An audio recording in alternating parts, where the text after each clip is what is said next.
দৈনিক প্রথম আলো প্রশাসন হয়ে গিয়েছিল লুটেরাদের সহযোগী। অন্তর্বর্তী সরকার তার সিদ্ধান্ত চাপিয়ে দিতে চাইছে। প্রশাসনের অস্থিরতা, চুক্তিতে নিয়োগ আগের ধারায়। বাংলাদেশ হাসিনাকে ফেরত চাওয়ার পর আলোচনা করা যায়।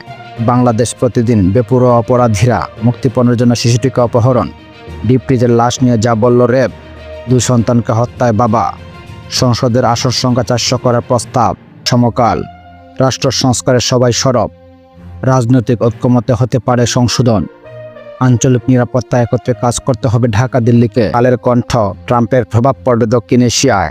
যায় দিন, আগামীর বাংলাদেশ হবে ন্যায় বিচার, মানবাধিকার ও বাক স্বাধীনতার। ডক্টর মোহাম্মদ ইউনূস, মায়ের খুলে ফিরছে 8 মাসের সেই শিশুটি। দৈনিক যুগান্তর, 15 বছরের শেষ হয়নি এলিভেটেড প্রকল্পের কাজ, ঢুকছে ঢাকা এক্সপ্রেসওয়ে। ইনকিলাব, উধাও হাসিনার দুর্নীতি।